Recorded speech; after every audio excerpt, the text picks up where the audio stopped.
Hi, my name is Delesia, and this is Life is Deleesh.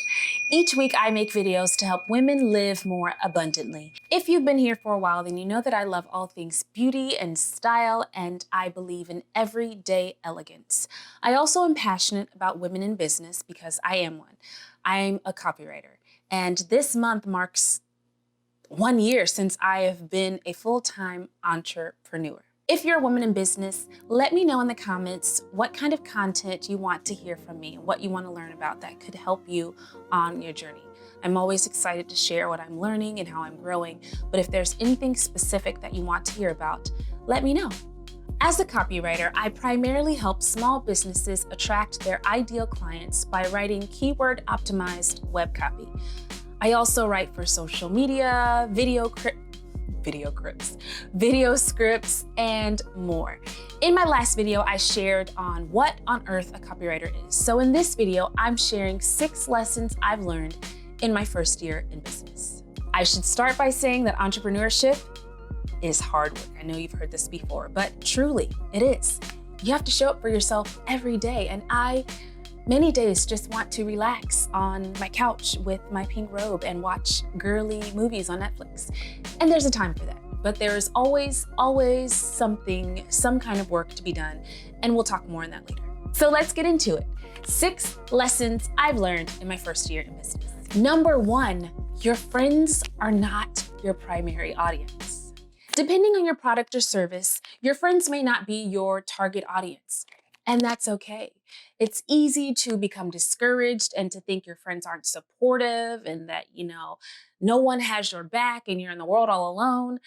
But challenge yourself not to go down that rabbit hole. Challenge yourself not to be offended. You want to reach more people than your social circle anyway. So it's kind of a good thing that your target audience may not be your closest friends. Sure, I've had some friends hire me to write for their websites, but most of my client work comes from people I don't actually have a relationship with. It may be time to shift your perspective. Switch up how you think support looks. Likes and comments, while they don't pay the bills, that is still a sign of support. They help grow your audience and potentially place you in front of people who may be in need of whatever it is that you're selling. Social media shares and word of mouth works wonders. I can't tell you how many times I've been connected to an opportunity or even a potential opportunity because my friends simply know what I do. So when they hear that someone's looking for a copywriter, someone's looking for a speechwriter, someone's looking for a content writer, they know, hey, I've got a friend who does that. All of that is support. Whether you're writing a book or starting a YouTube channel or starting a business, know that there is a need and that you have a unique calling to meet it. But also know that you may not be called to meet it for the people closest to you. Number 2, make smart investments in yourself. Here's the thing about investing in yourself. It doesn't have to always cost. Much of what I've learned that has contributed to my growth has been due to the free resources that I found online. Before you go spending hundreds of dollars or maybe even thousands of dollars on a course or a program that you think will help you get closer to your goal, see what's out there that's free or close to free that could help you in the same way. I've attended more free I've attended more free webinars. That is a tongue twister. Free webinars, because the R and the W sound. Free webinars. I've attended more free webinars than I can name.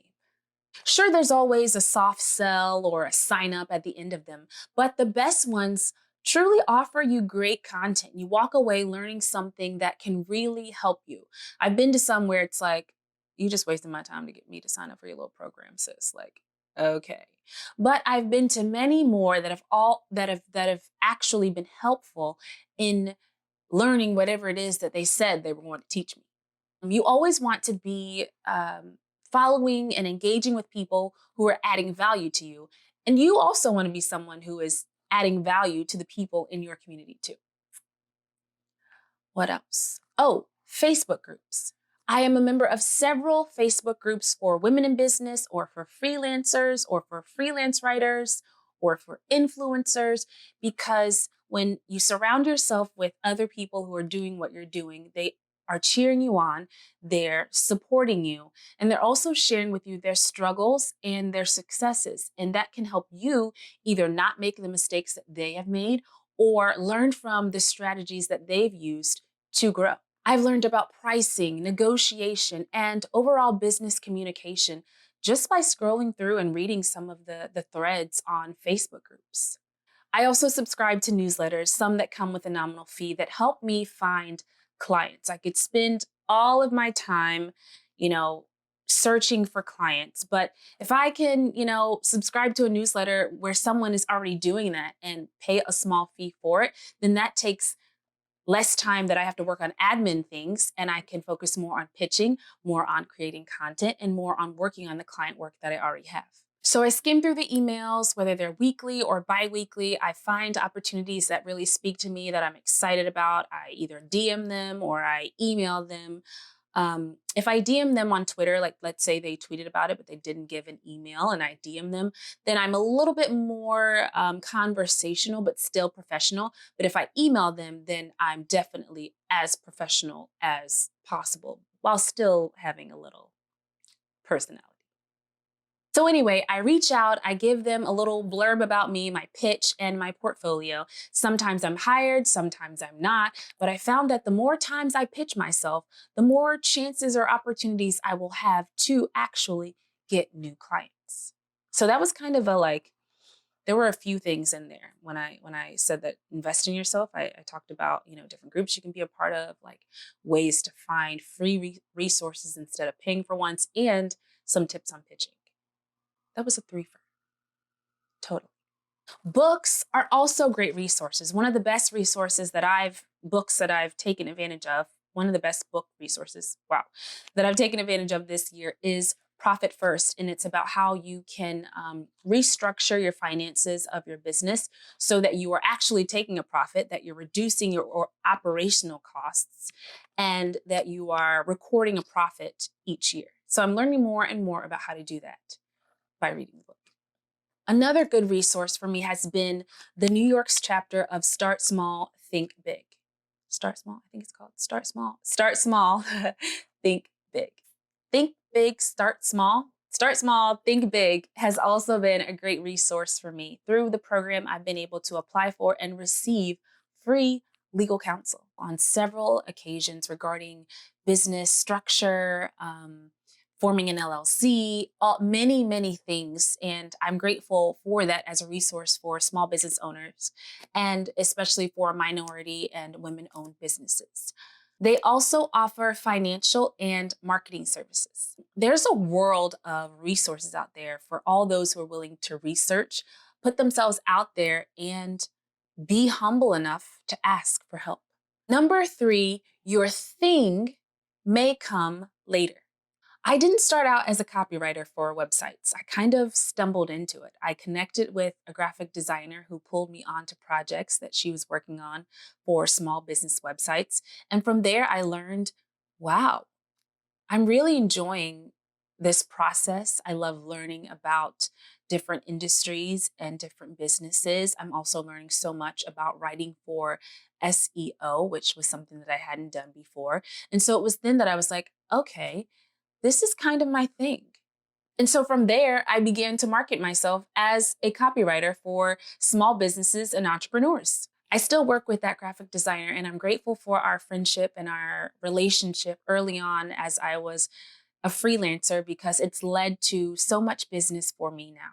Through this, I've learned to trust the process. My journey in business won't look like anyone else's, and the time it takes me to learn and to grow and to develop in certain things isn't the same time that it will take someone else. But trusting your journey, trusting your process, and trusting that if you don't start off with the thing, that you will do something that will lead to the thing. Learning the art of pivoting and using your resources, and really discerning what direction to go in based on where you are and where you want to go and what experiences you have, and also some faith, like taking some risks, taking some chances, and going after things that even though you may not have experience in it, you have an interest in it, can really open doors that can lead you to what you really feel like, wow, this is my thing. Number 4, test before you invest. For many entrepreneurs, the question of whether or not to file for an LLC is one to mull over. While filing for an LLC, which is what I did, is a way to protect your assets, it's not something that you necessarily have to do right away. Legally, you can operate your business as a sole proprietor for all eternity and file your business taxes with your personal ones. In the event that you're sued by a client, your personal assets, they would be counted into the overall scheme of things. But if you're not sued, then you're fine. If you have an official filing, however, there is much more protection. Make sure that it's something you're willing to commit to before you invest. So you've worked in it for some time. You know that you're passionate about it, that you're not tired of it yet, and that you see growth for that business. Because you can start out with something and it's a hobby and you're interested in it, and then you're like, I don't really want to do this. I know that I still want to be an entrepreneur, but I don't think I want to go in this direction. If you wait and do your research and weigh the pros and cons and really get solid about what it is that you want to do before filing, then you save money in the end. I filed my business in New York State, and in New York State, there is an archaic publication requirement that is upwards of $1,000. So filing for an LLC wasn't that costly, but publishing it in local newspapers is turning out to be quite expensive. So if I wasn't serious that this was really going to be my thing, that would not have been a worthy investment. Now, I got to give this legal disclaimer that I'm obviously not a legal professional or a lawyer, an attorney. And so I'm just sharing my experiences. And if it helps you, great. But I highly recommend that you see someone who is trained and schooled and educated in this matter for yourself. Number 5, always close the loop. Don't leave people on red in your inbox. When you're building a business, you're building relationships and your reputation as well. As best you can, don't leave people hanging. If it's something you can answer quickly, do so. If it's something that you need to get back to, then mark it in your email inbox however you need to, so that you come back to it. But whatever you do, don't just never respond to someone's email. People will remember your professionalism, so don't skimp on this. Closing the loop includes following up. I can't tell you the number of times that I've followed up on a pitch or a lead, and the person thanked me because, their email inbox was so inundated or so bursting at the seams that my email just got lost.